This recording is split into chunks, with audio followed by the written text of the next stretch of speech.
نظم معهد إعداد المعلمين في مدينة قامشلو احتفالية اليوم بمناسبة يوم اللغة الكردية في مركز محمد شيخو للثقافة والفن، وجاءت الفعالية تحت شعار تعلم لغة الأم هو حق أساسي وطبيعي. وحضر الاحتفالية العشرات من الطلاب والطالبات والمعلمين والمثقفين وأهالي المدينة، مرتدين زيهم الكردي الشعبي وسط أجواء احتفالية مليئة بالاعتزاز.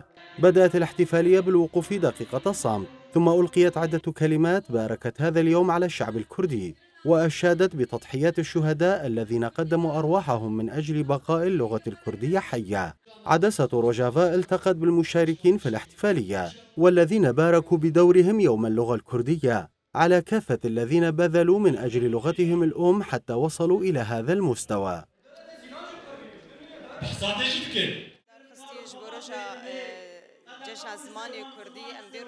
قمنا بتنظيم احتفالية في مركز محمد شيخو للثقافة والفن بمناسبة يوم اللغة الكردية.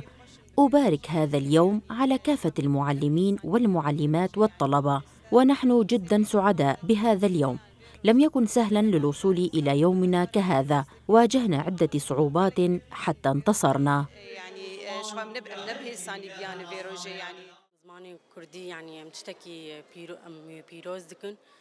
لغتنا الكردية هي لغة مقدسة بالنسبة إلينا، لأننا واجهنا العديد من الصعوبات حتى وصلنا إلى هذه المرحلة. لذلك يجب علينا أن نطور من أنفسنا في تعلمنا للغتنا الأم، لأن لغتنا وجودنا وهويتنا، ويتطلب منا أن نقوي لغتنا أكثر في الوضع الحالي لكي يعلم الجميع بأننا نحن الكرد لدينا هويتنا وثقافتنا ووجودنا.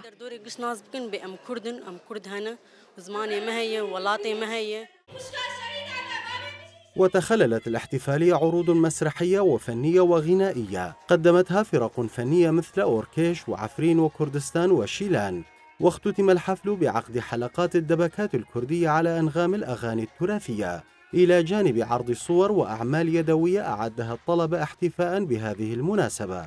هذا ومن المقرر أن تقام الاحتفالية الكبرى في 15 من أيار الجاري في حديقة آزادي بمدينة قامشلو بمشاركة مئات المعلمين والطلاب وأهالي المدينة.